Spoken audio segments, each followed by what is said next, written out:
আমার এক বন্ধু পলিটিক্যাল কারণে একবার পরীক্ষা দিতে পারলো না, ক্যাম্পাসে যাওয়ার উপায় নেই, কারণ তার যে প্রতিপক্ষ দল আছে তারা তাকে মারবে। তো আমরা সকলে খুব শুনে টেনশনে পড়ে গেলাম, ভাবলাম যা হারে বেচারা আর 1 বছর লস হলো। তো সকলেই সন্ধ্যাবেলা তাকে গিয়ে একটু সান্ত্বনা দিলাম যে কি আর করবা, এটা তো হয়, পলিটিক্স করেছো, এটা এটা। তো আমার বন্ধুটা খুব মুচকি মুচকি হাসে। তো আমি বললাম যে তুমি হাসছো কেন? তো বললো দোস্ত শোনো, এই বছরের প্রিপারেশনের অবস্থা এত খারাপ ছিল, আমি ভাবছিলাম যে এইবার পরীক্ষা দিব না, এই বছর ইয়ার গ্যাপ দিব, না হলে রেজাল্ট খুব খারাপ হবে।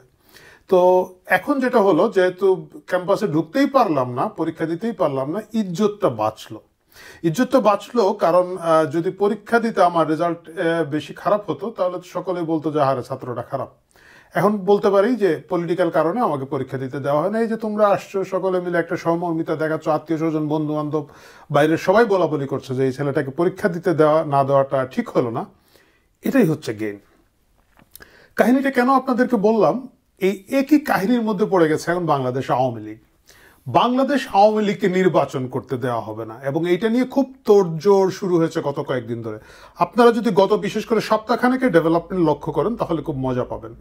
প্রথমে বলা হলো যে আওয়ামী লীগ একটা নিষিদ্ধ দল, এটা কিন্তু নির্বাচন কমিশন বললেন যে নিষিদ্ধ অবস্থায়, নিষিদ্ধ না, স্থগিত, কার্যক্রম স্থগিত অবস্থায় তাদের মার্কাও স্থগিত থাকবে। ভালো, তাদের মার্কা স্থগিত থাকা ভালো। যদি এটা মার্কা স্থগিত না রেখে যদি আবার সাবেক ছাত্রলীগ নেতাদেরকে দিয়ে দেন, মানে ন্যাশনাল নৌকা পার্টি বানায় ফেলেন আর কি, ওই যে এনসিপি আছে না, ওই যে এপিসির ভিতরে যে দলটা ঢুকে থাকে, আপনারা যদি ভুলে গিয়ে থাকেন আর কি, তো তাদেরকে যদি আবার নৌকা দিয়ে দেয়, কারণ ওদেরকে সাপলা দিবে না। তো ওই টেনশন থেকে আওয়ামী লীগ বাঁচলো। কিন্তু খুব বড় গলায় নির্বাচন কমিশন বললেন যে না, যাদের কার্যক্রম স্থগিত তাদের মার্কা স্থগিত। খুব ভালো কথা।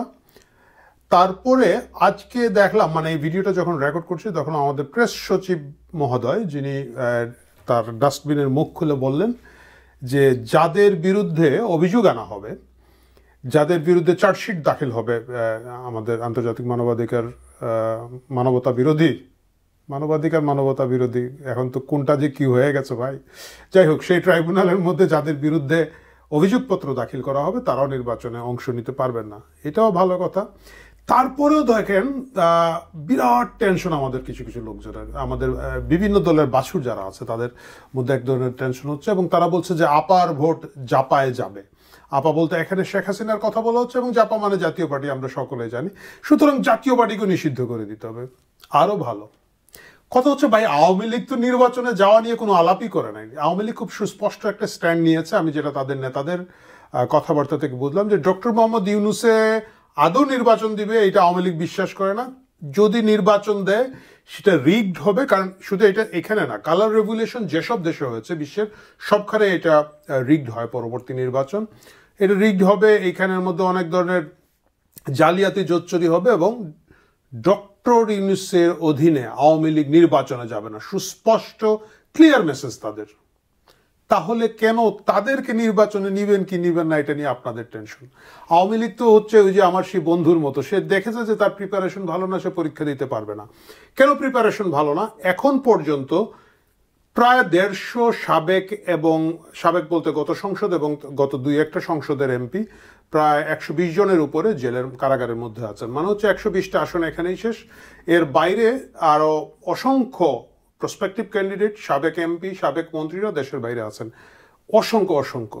সুতরাং 300 আসনের কোথাও তাদের পরিচিত যে মুখগুলো, পরিচিত যে ক্যান্ডিডেটগুলো, তারা নাই। তারা যদি না থাকে তাদের নির্বাচন করা তো আওয়ামী লীগের জন্য একটা কঠিন। দ্বিতীয় হচ্ছে যে ধরলাম যে তারা নির্বাচন করলো, তাদের যে একেবারে দলীয় নেতাকর্মী, যে একেবারে ধরেন রাস্তায় বাদাম বিক্রি করতো, সেই লোকটা যখন জয় বাংলা বলেছে তাকেও হয় মেরে ফেলা হচ্ছে, পেটানো হচ্ছে, অথবা তাকেও জেলে দিয়ে দেওয়া হচ্ছে। আপনারা অনেকেই দেখেছেন গত সপ্তাহের একটা ঘটনা, একজন বাক প্রতিবন্ধী মানুষ যার চিন্তা ভাবনা ঠিক গোছানো কিনা না আমি জানি না, সে জয় বাংলা বলেছিল, তাকেও পুলিশ ধরে নিয়ে গিয়েছে, এবং তাকেও পুলিশ ধরে নিয়ে গিয়ে অনেকদিন, বেশ কিছুদিন জেলটেল খাটিয়ে সম্প্রতি গতকালকে বা গত পরশুদিন দেখলাম তার জামিন হয়েছে। এই যখন একটা অমানবিক পরিস্থিতি, সেই পরিস্থিতিতে আওয়ামী লীগের তো না আছে প্রার্থী, না থাকবে কর্মী মাঠের মধ্যে, তারা ভোট গোছাবে কিভাবে? সুতরাং তারা নির্বাচনে আসার ব্যাপারে খুব একটা আগ্রহ দেখাবে বলে আমার মনে হয় না। বরং আগামী নির্বাচনে আওয়ামী লীগ যদি না আসে, তারা সুস্পষ্ট একটা মেসেজ দিতে পারবে যে আমাদেরকে আসতে দেওয়া হলো না, যেহেতু এখন দেওয়া হচ্ছে না। আমার কাছে মনে হয় কি ডক্টর মোহাম্মদ ইউনূস এবং তার যে যারা চিন্তা ভাবনা করছেন তারা জিনিসটা আসলে আওয়ামী লীগের জন্য সাপে বর করে দিচ্ছেন। তারা যদি আওয়ামী লীগকে নির্বাচনে আসতে দিতেন, গত বলতে 24-এর ঘটনাবলীকে নিয়ে যদি বিরাট ক্যাম্পেইন হতো, আওয়ামী লীগের মধ্যে ভাই এটা অস্বীকার করার কিছু নাই, এড়ানোর কোনো সুযোগ নাই যে আওয়ামী লীগের বিরুদ্ধে একটা বিরাট সংখ্যক লোকজন দুর্নীতিতে জড়িত ছিল, এরা ব্যাংক লুটের সাথে জড়িত ছিল, সামাজিক বিভিন্ন ধরনের সমস্যার মধ্য দিয়ে তারা যাচ্ছিল। সেইগুলোকে ফোকাস করে যদি আওয়ামী লীগকে নির্বাচনে আসার পরে ওইগুলা দিয়ে খেলা যেত এবং সেই বিষয়গুলোকে আরও বেশি করে প্রচারের মধ্যে এনে ভোটারদেরকে ডাইভার্ট করা যেত, সেটা বরঞ্চ আওয়ামী লীগের জন্য একটা বিরাট ক্ষতির কারণ হতো এবং আওয়ামী লীগের নির্বাচনে একটা ওইটা যদি ভূমি 10 বিজয় হয় তাহলে এটা কি হবে, ভূমি উত্থান পরাজয় হতো আর কি। তো সেই ভূমি উত্থান পরাজয় থেকে আওয়ামী লীগকে বাঁচিয়ে দেওয়া হয়েছে। কিন্তু মুশকিলটা হচ্ছে কি, মাঝখানে কিন্তু আওয়ামী লীগকে নির্বাচনে আসার ব্যাপারে লোকজন মোটামুটি নিমরাজি গড়িমসি ছিল। ইভেন আপনি দেখবেন জামাত, বিএনপি বাকিদেরকে কিন্তু কোনো নড়াচড়ার মধ্যে ছিল না। এখন কেন এই প্রশ্নটা আসছে, এখন কেন তারা সবাই বড় গলা বলছে না আওয়ামী লীগকে আসতে দেওয়া হবে না? এর কারণ হচ্ছে গত 1 বছরের ঘটনার পরে লোকজনের উপলব্ধির জায়গাটা তৈরি হচ্ছে আগেই ভালো ছিলাম।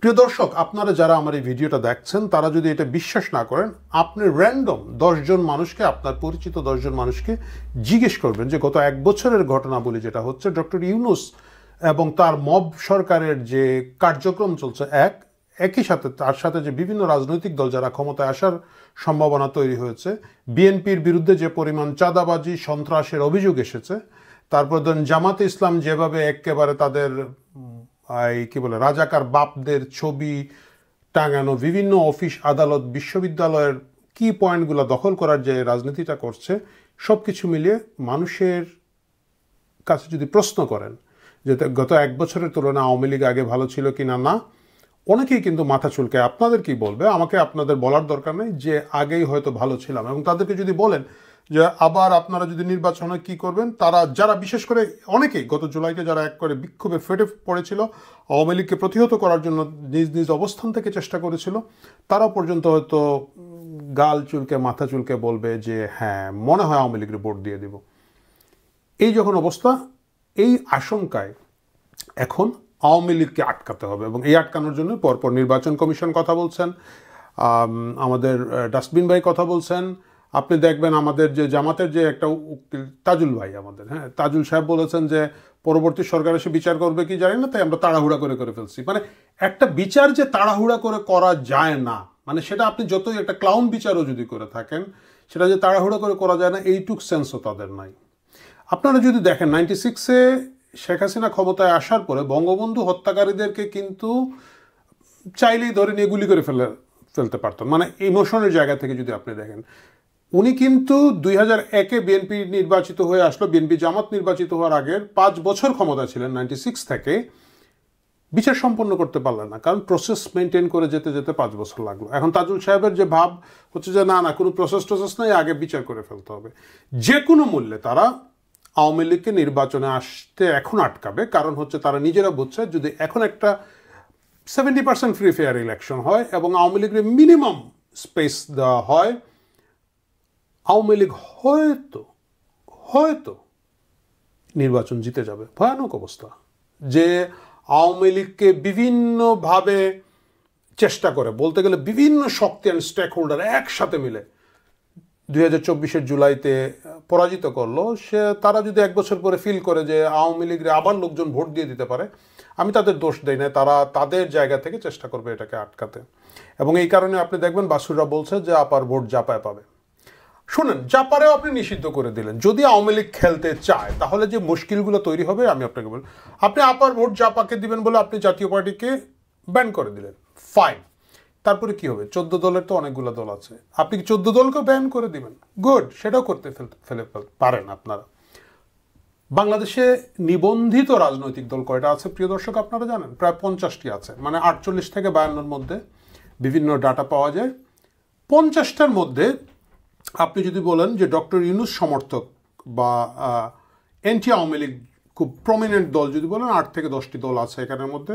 আপনি বিএনপি, জামায়াতে ইসলামী, ABCDEF পার্টি, ট্রাক মার্কার নূর ভাই, গণসংহতি আন্দোলন, মানে এই যদি জুলাই শক্তির কথা ধরেন এরকম হয়তো 10-12টা দল পাবেন, যে বাকি অসংখ্য দল যারা বাকি রয়ে গেছে, আওয়ামী লীগ চাইলে তার যে কোনো একটা দলের পক্ষ থেকে আপনি যদি আওয়ামী লীগ নিষিদ্ধ করে দেন তারা কিন্তু ক্যান্ডিডেট দিয়ে দিতে পারে।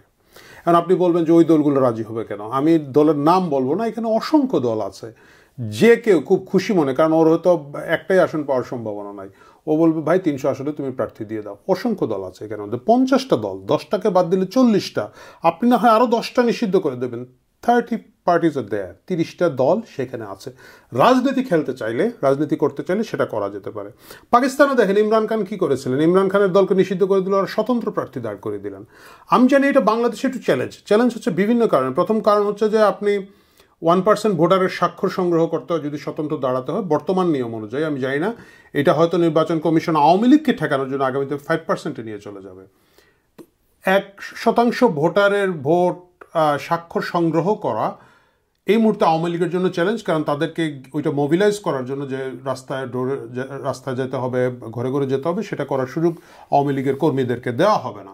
এবং দেওয়া না হলেও তারা যদি কোনোভাবে সেটা সংগ্রহ করে, নির্বাচন কমিশন বলবে যে না, আমরা ফোন করে অমুককে পাই নাই, সুতরাং এটা তার স্বাক্ষর না, নমিনেশন বাতিল। এই ঝামেলার বাইরে গিয়ে আওয়ামী লীগ যদি যে কোনো একটা রাজনৈতিক দল থেকে যে কোনো একটা মার্কা নিয়ে দাঁড়িয়ে যায়, তাদের লোকজন কি করবেন? এইখানে দ্বিতীয়ভাবে আমাদের প্রেস সচিব মহোদয় বলেছেন যে যাদের নামে চার্জশিট হয়ে যাবে তাদেরকে নির্বাচনে আসতে দেওয়া হবে না। গুড। সেক্ষেত্রে কি হবে? এখন আপনি ঢালাওভাবে আওয়ামী লীগের সকল সম্ভাব্য প্রার্থীদের বিরুদ্ধে চার্জশিট দিয়ে রেখে দিবেন, এরা নির্বাচনে আসতে পারবে না। আপনি মার্কা ঠেকাতে পারলেন না, মানে পার্টি ঠেকাতে পারলেন না, আপনি এইভাবে ক্যান্ডিডেট ঠেকিয়ে দিবেন। মুশকিল হচ্ছে গিয়ে এটা আওয়ামী লীগের জন্য সাপে বর হবে। যদি তারা নির্বাচনে আসতে চায় তাহলে তারা প্রচুর তরুণ প্রার্থী দিতে পারবে, প্রচুর নতুন প্রার্থী দিতে পারবে, এবং আমি জানি সেই নতুন প্রার্থীদের প্রায় সকলেই ধরেই নিবে যে আমি জিতবো না। কোনো প্রার্থী যখন আমি জিতবো না মোডে গিয়ে ইলেকশন করে, তার তো হারাবার কিছু নাই, তার টেনশনের কিছু নাই, তার চিন্তার কিছু নাই, কিন্তু সে মনে করবে যে আগামীতে আওয়ামী লীগের প্রার্থী হিসাবে আমার একটা শক্ত অবস্থান হলো, একটা সুযোগ পেয়েছে। এই সুযোগে যেহেতু আমাদের সিনিয়র লিডারদেরকে বা অনেক জায়গায় বুড়ো প্রার্থী যারা আছেন, বয়স হয়ে গিয়েছে, জেল টেল খেটে এদের কজন বাঁচবে মারা যাবে আল্লাহ জানে, এই স্পেসটা আমরা দখল করে নিই। আপনি তাদেরকে কিভাবে ঠেকাবেন? এবং কিছু কিছু জায়গায় আছে না, আওয়ামী লীগ কিছু ও তো বড় দলের মানে নির্বাচনের যে কিছু যোগ ছিল, কৌতুক তারা করতো, আওয়ামী লীগ করতো এটাকে নিয়ে। যেমন ধরেন ধানমন্ডির মতো একটা গুরুত্বপূর্ণ আসনে সে নায়ক ফেরদৌসকে দিয়ে দিল। নায়ক ফেরদৌসকে ভাই, কেন ভাই? কোন আন্দোলনে নায়ক ফেরদৌসের অবদান ছিল যে বলা যেতে পারে যে না ঠিক আছে উনি ছাত্র রাজনীতি করে নাই বা অন্যান্য জিনিস করে নাই, কিন্তু কালচারালি উনি খুব বিরাট একটা সুবিধা করে দিয়েছে আওয়ামী লীগের পক্ষে, বা আওয়ামী লীগের পক্ষে বাদ দেন, মুক্তিযুদ্ধের স্পিরিটের পক্ষে বা সার্বজনীন বাংলাদেশের স্বার্থে উনি একজন অ্যাক্টিভিস্ট হিসাবে কোথাও ভালো কাজ করেছেন, সুতরাং ওনাকে আমরা আসন দিলাম। কোনো কারণ ছিল নায়ক ফেরদৌসকে, মানে আমি শুধু ফেরদৌসের নামটা মনে আসলো বলে বললাম, এরকম আর অসংখ্য ফেরদৌস বিভিন্ন আসন আসে। এইসব আবর্জনা, মানে যারা গত 1 বছর আর কথাই বলছে না, কোথায় আছে কেউ জানে না, মানে ভাই সোশ্যাল মিডিয়াতে অন করে কথা বলতে পারো, যাই হোক সেটা বাদ দেন। এইসব আবর্জনা পরিষ্কার হয়ে গেলে আওয়ামী লীগের একটা তরুণ নতুন একটা ব্যাচ তৈরি হবে। আওয়ামী লীগের এই মুহূর্তে এসে নতুন একটা নেতৃত্বের প্রয়োজন আছে। লিডারশিপে এখন আমি মনে করি ব্যক্তিগতভাবে 40 to 60, 40 থেকে 60 বছরের বয়সী যারা আছে তাদেরকে নিয়ে একটা সেকেন্ড টায়ার অফ লিডারশিপ তৈরি করা যায়, এবং এই নির্বাচনে যদি আওয়ামী লীগ আসার চেষ্টা করে, চায়, সেটা সম্ভব। এবং সেইটা আটকানোর ক্ষমতা ডক্টর ইউনূসের নাই। কেন নাই আমি আপনাকে বলে দিলাম। দল না থাকলে দল পাওয়া যাবে। হ্যাঁ, আপনারা বলবেন যে নৌকা মার্কা থাকবে না, নৌকা মার্কা না থাকলে লোকজন কি যেন হয়, বিভ্রান্ত হয়ে যাবে। আমি আপনাদেরকে নিশ্চয়তা দিতে পারি আজকালকার যুগে, এই টেকনোলজির যুগে কেউ কোনো কারণেই বিভ্রান্ত হবে না। কারণ আপনি যে কোনো মার্কা দিয়ে যদি শুধুমাত্র একটু আওয়াজ দিয়ে দেওয়া যায় যে এই মার্কা বা এই পার্টিটাই হচ্ছে আমরা এটা দিয়ে ফাইট করব, সাথে সাথে একবার গ্রাম প্রত্যন্ত অঞ্চল যেখানে আছে সেখানেও আজকাল ইন্টারনেট আছে, সেখানেও আজকাল বিদ্যুৎ আছে। গত 15 বছর কোথায় ছিলেন? মানে ওই বিদ্যুৎ আর ইন্টারনেট ছিল, তো সেখানেও কিন্তু এই খবর পৌঁছে ফেলানো কোনো মুশকিল না। সুতরাং আওয়ামী লীগকে যে এখন নির্বাচনে আসতে দিচ্ছেন না, সেটা আওয়ামী লীগের জন্য শাপে বর। সে এত চ্যালেঞ্জ ঝামেলা নিবে না, এবং ইলেকশনের পরেই কেন আমাদেরকে আসতে দেওয়া হলো না বলে মাঠ গরম করবে, আন্দোলন করবে, আন্তর্জাতিক লবি করবে। এবং যদি তারা নির্বাচনে আসে, সেটা যে কোনো পদ্ধতিতে তারা যদি সিদ্ধান্ত নেন নির্বাচনে আসবে, সেটাও কিন্তু ডক্টর ইউনূসের জন্য বিপজ্জনক হবে। সো যেদিকেই তাকান, আগামী নির্বাচনে আওয়ামী লীগের হারাবার কিছু নাই। ইলেকশন করলেও তারা জিতছে, ইলেকশন না করলেও তারা উইন করছে, তাদের পলিটিক্যাল গেইনটা ওইখান থেকেই হচ্ছে। প্রিয় দর্শক, আজকের মতো আমরা এখানেই শেষ করছি। আগামীতে কথা বলবো অন্য কোনো প্রসঙ্গে। ভালো থাকবেন।